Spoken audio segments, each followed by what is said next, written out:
Hello and welcome to the Digital Insight, the technology, procurement and supply chain podcast that delivers valuable C-level perspective into the core issues surrounding business transformation and digital disruption. Each episode will bring you the most inspiring executive insights from those who are leading transformation strategies within the world's biggest and best-known companies. The Digital Insight.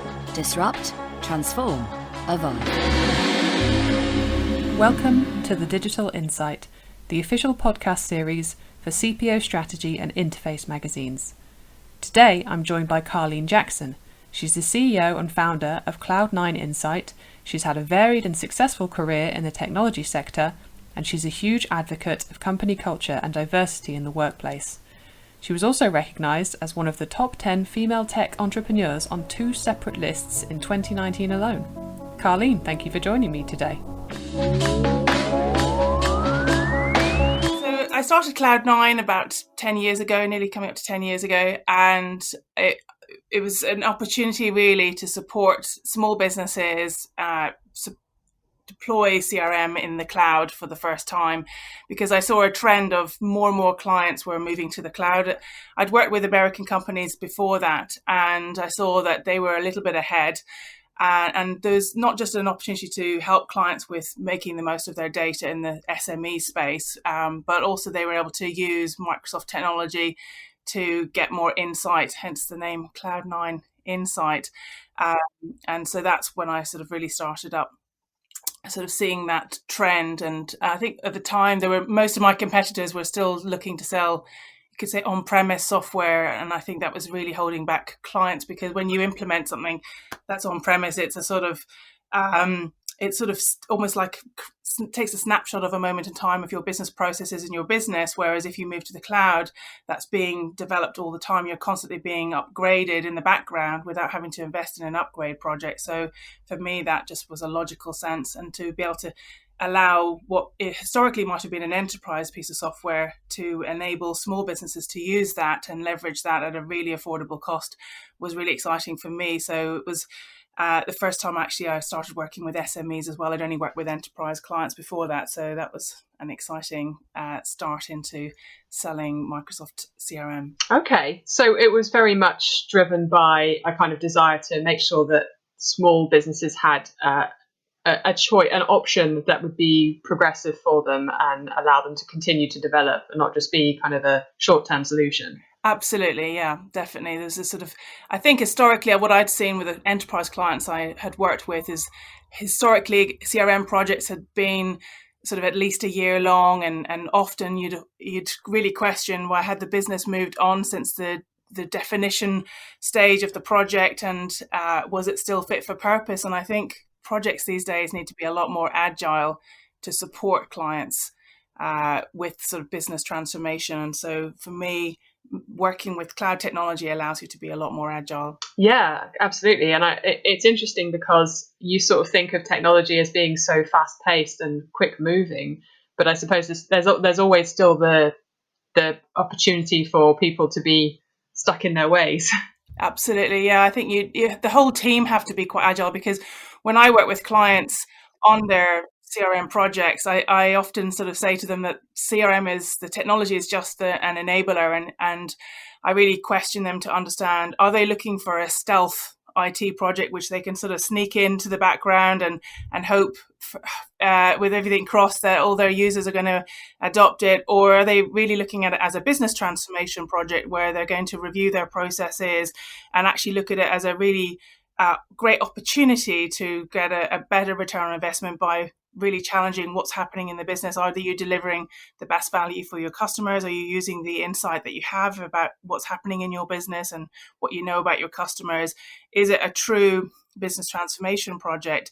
Because if that's the case, then there's a lot more that's required, and you need to bring the knowledge and insight that your team has about what's going on in the business, and this almost like the sticky plasters that are there in your business. It's important to sort of unpick those, because often I hear clients talk about things like, well, we print this out and Johnny signs it, and nobody ever really challenges, does Johnny even look at that, or what happens? And so it would be very easy to ignore all of those cracks, as it were, but I think it's a great opportunity to go in and sort of embrace the people that you have, the value that you're creating, and look to differentiate and be more competitive in the future as well. Yeah, and let them know that it's an investment for the future, for the entirety of their business as well. 100%, absolutely, yeah, definitely. That is that future value of your business that you're creating, really, to keep ahead of the curve. Yeah, well, there's a quote on your website that kind of links to that, where you say that you have a love of change and disruption,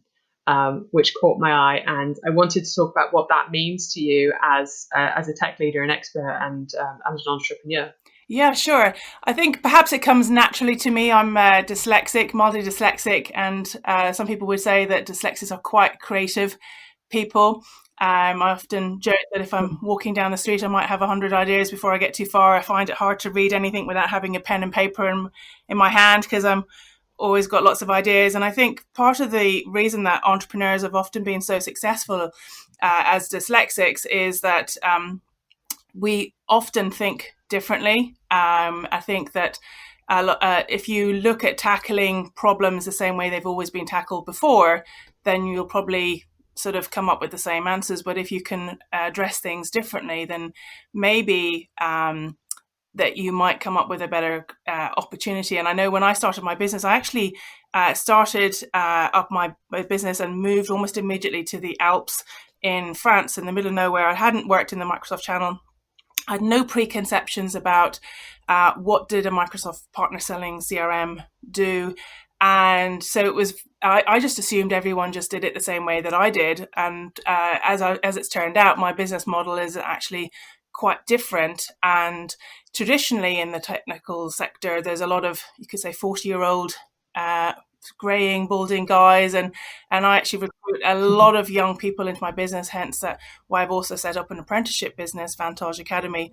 And so harnessing sort of young people and apprentices has been a great business model for me, as well as embracing what I call the Uber model of sort of the gig economy of embracing entrepreneurs. There's more and more people out there who want to work for themselves. So building a virtual business model that embraces the talent around your organization and creating value for your customers. But even internally, I think that being agile is a great asset for any business. And I think it's probably proven that for those companies who have been able to adopt to the home working that's been needed during COVID, they've been a lot more agile. And I think that's sort of helped us. I know that we moved, for example, to a hot desking model, and I really did a lot of work to make sure people were actually moving desk. I think it's normal to say people don't tend to like to sort of don't like change, don't like to necessarily move. They have their comfort zone.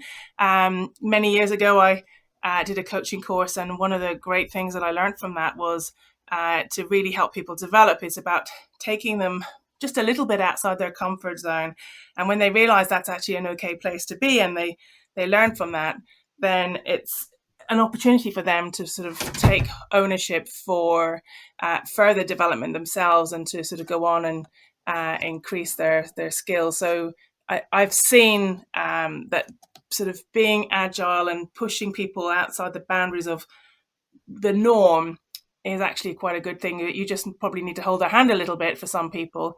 But one of my favorite questions when I work with clients is I say to them, if who in their younger years has lived in more than one house as a child? And the reason I ask that question is because I say, well, if you look around the people who've said yes to that question, when you're going through this business change project, it's likely that the people who've had their hands up are going to be the most open to change, because they understand that change is actually quite often a good thing. And you should embrace these people as part of your change project. And I would say that perhaps my parents did move frequently. I've lived in a number of different countries, in sort of rural Scotland and a croft, amongst other places. And I was born in Ireland, and I lived in the Caribbean and Barbados as a child. And I've traveled a lot, and I married a pilot as well. So that's probably no surprise. So I think change is a great thing. Yeah. And I know that you're very passionate about workplace culture. And you mentioned that the people there and mixing them up and making sure that they I think that's really good, because I think we've all worked in places where you kind of get stuck in one, well, not stuck, but you end up attaching yourself to one particular group. And actually, there are huge advantages to mixing that up and getting to know your colleagues, even if you're not directly linked work-wise, just for the company culture. Yeah, definitely. I used to work at IBM, and it was quite normal that you could travel around different offices around the country and visit your clients and just hop in and hot desk. And I found that certainly depending on which office you went to, some people were a bit more chatty and you got to sort of hear a little bit more about what people were doing. But what I noticed about my business as it was growing, it was becoming departmentalized and siloed in the same way that many of my clients complain about. And I was thinking, oh no, that's not good. I don't want the salespeople not working with the support people, working with the projects people, etc. Because there's so much opportunity to learn when you even overhear conversations that your colleagues across different parts of the organization are having with clients. And so I really wanted to make sure that we worked as a team. And so the part of the reason for hot desking was exactly to bring people together, to feel united as part of one team. Yeah, and that links into your broader ideals of diversity and having diversity in the workplace. And I know that also includes neurodiversity as well. I've said about being dyslexic and the differences that can bring as well. And in the general realm of technology, where there often isn't a lot of diversity, what do you think are some of the benefits that a diverse group of people can bring to a workplace?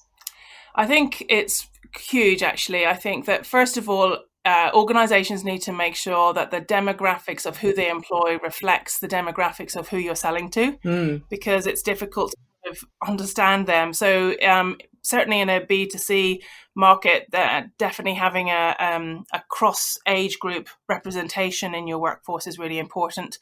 So that's one reason for being more customer facing. For me, what I've found is that the older generation, what often really motivates them is the ability to be a mentor and a leader to those and pass on their experience. And they've sort of probably got past the sort of that high sort of career ambition, and they want to give back. And so that for that sense of giving back to happen, the most amazing opportunity is created when you recruit younger people. It could be an apprentice or grads or younger people into your business. They absolutely need to be nurtured and mentored, and not necessarily managed. And so by bringing in a diverse group of people, the energy that those people have, that they can sort of pass on to across the workplace, their ambition and their hunger, really creates a lot of energy for great things to happen, and I think increase the performance of my overall team. But then diversity also might be, it could be gender, for example. Certainly in many sectors like tech and oil and gas, it is heavily biased towards males. And so I think that a lot of people do tell me that it's nice to have a more balanced workplace where certainly at one stage it wasn't by plan, but I actually only had one guy on my leadership team and I think he felt outnumbered. So it didn't take much to make the balance back, but it can work both ways. And I think it is really important. And I get a lot of feedback that perhaps because I'm a female leader in the workplace, that I'm a lot more what's commercially sort of biased. I'm a lot more people-centric than maybe a lot of my sort of peers might be. So I like to sort of embrace the value of people in businesses, both within my clients and within my own team. So that's really important to me. And I think that's something that I can bring. But then when it comes to neurodiversity, I think as things like automation and robotics and AI come more into place, for me, I think that certainly dyslexic people tend to be highly creative and think outside the box. And I don't think you can ever automate that. And I think it's really important, if you want to innovate as a business, to bring people in who have different perspectives, who don't necessarily do things the same way they've always been done before, but bring in fresh ideas. And what I do in my business is actually frequently invite on my offsite strategy days people who might be new into the business or very young into the business with no preconceptions into my offsite strategy sessions, and make sure they feel encouraged and welcome to contribute their ideas. And their perspectives are actually quite amazing, and it's a great asset to our business. Yeah, absolutely. And it's interesting at the beginning there that you mentioned the older generations teaching the younger generations, because I think sometimes the narrative that we see there is that the younger generations are coming in and teaching older people about the things that they don't necessarily know about. And I think sometimes there's a bit of ill will behind that rhetoric, but I think it's certainly something that goes both ways, and that there's passion behind each of those generations to help fill the gaps, that the other one might be missing. Absolutely, yeah, definitely. I've found it really exciting. It's also helped me with in actually recruiting, because when people that of a slightly older generation, typically 45 and above, who do want to have more of a passion to give back, when they understand there's that opportunity, it excites them more to be a part of what we're doing, which is great. Yeah, and that's obviously very fulfilling to them, which is fantastic. I wanted to refer to the piece that I read, the article that you wrote about how working from home is changing attitudes to work. You specifically cited children gate crashing video calls, which is always fun and always funny, and how that represents how the life part of work-life balance just can't be hidden away anymore. And this has taught us that, if nothing else. So how would you say an increased reliance on working from home has changed customers' demands and outlooks, technology-wise and work-life balance-wise? Yeah, I think it definitely has changed. It used to be a test of a client on us, because we work with clients across the whole of the UK. I often felt that their trust in us depended on us being prepared to go and travel 3-4 hours in a car to go and meet with them. And now it's great that actually the productivity of my team is far greater, because we've always been sort of open to having video calls. And so I think that in the past, what I found is that if you did try and set up a video call with somebody who wasn't used to it, either their mic wasn't working or their video wasn't working, or there was all sorts of audio or technical issues, and that seems to have been overcome. Nobody really has that phobia and also technical hindrance anymore. They've been sorted out, luckily, which bodes well for the future. And I think for a lot of clients, I think it's being personally sort of almost in their home, really, when you're on a video call. It creates an extra level or another depth of the relationship that you might have with them. You're sort of more human. It's not just the facade of what you bring to your workplace meetings. You might see their kids crashing into the video. My 6-year-old frequently tries to gate crash mine. I've actually locked the door where I am today, so it doesn't come in. But I encourage everyone to realise that actually we're all in this together, and there's no such thing as work-life balance. In my view, it's work-life, it's all together. And so I think what I encourage my team is during this lockdown period is that they need to sort of recognise when's the right time for them to do their work. Of course, if you're doing client-facing stuff, maybe it might have to be between certain hours, you have to be available. But sometimes people work well outside the normal traditional hours, and like with developers or whatever, that's not a bad thing to sort of recognise. And I think workplaces need to be a lot more flexible around that. I think that there's likely to be more challenges in some situations, some family circumstances where maybe if you've got a lot of younger kids and you're trying to homeschool them, it's like who takes that responsibility? Is it the dad or is it the mum if they both work? And that, I'm sure, has led to some interesting conversations. I think for me, I love to think that there's an equal involvement in bringing up the kids, but so I'd love to hear stories around that. But for me, actually, I'm being married to a long haul pilot. I've had the luxury of having a lot more help, perhaps, than many people. It's just as well, but yeah, I think it definitely customers are being more open in how they're working with you, and that's only a great thing. Yeah, absolutely. And do you think that we will go back to the majority of businesses being quite rigid when it comes to work, or do you think that the COVID situation has really forced that, the flexibility that some businesses have been pushing, but a lot of them haven't? Well, I think there's no going back for sure. The old way is not going to be is not going to exist at all.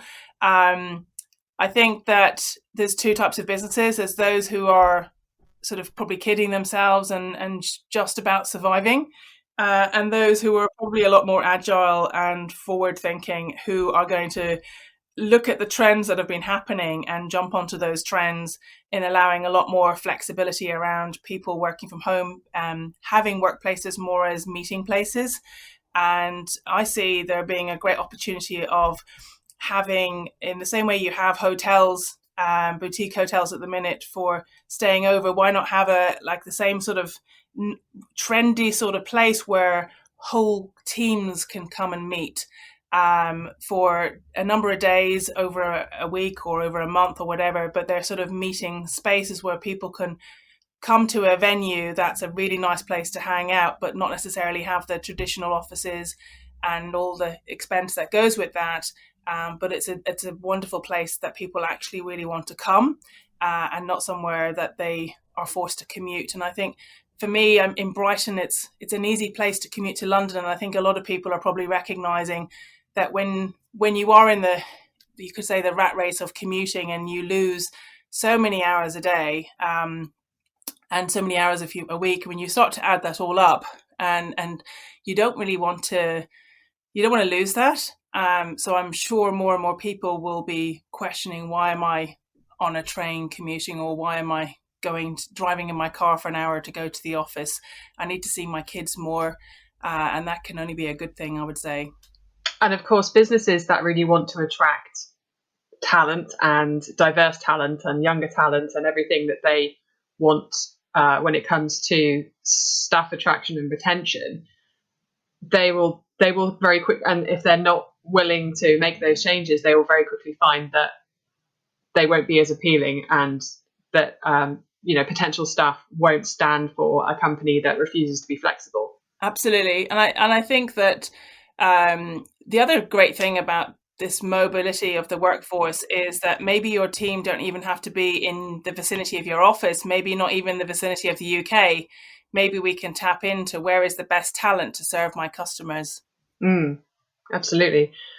My last question is really about female entrepreneurship and leadership, especially in the tech realm, as you mentioned earlier. And we all know this, that there is a disparity there when it comes to women in tech and in other STEM industries. And I wondered, in your opinion, how you think it can be better encouraged, how we can get more women into these sectors for the betterment of, for increased diversity and therefore betterment of these businesses, these industries. Yeah, I love that question. One of the exciting things for me about being able to set up an apprenticeship business, as I mentioned earlier, is I'm definitely going to use my voice and position to be a great advocate for younger females to come into the tech sector. I think there might be a perception that you need to have technical skills, but having great leadership skills, having creative skills are also very important and greatly valued in the sector. And so I've got a daughter, for example, who's 17 years old, has little interest in technology, but great interest in the environment, saving the environment. And she's highly creative and got great leadership skills. And I'm constantly saying, hey, maybe you could sort of work in the tech, to use tech to make a difference to the environment. But it's just trying to open the younger generation's mind, especially for young females, as to the skills that they have inherently in great abundance, and how are they valued, and how can they use those skills to make a difference.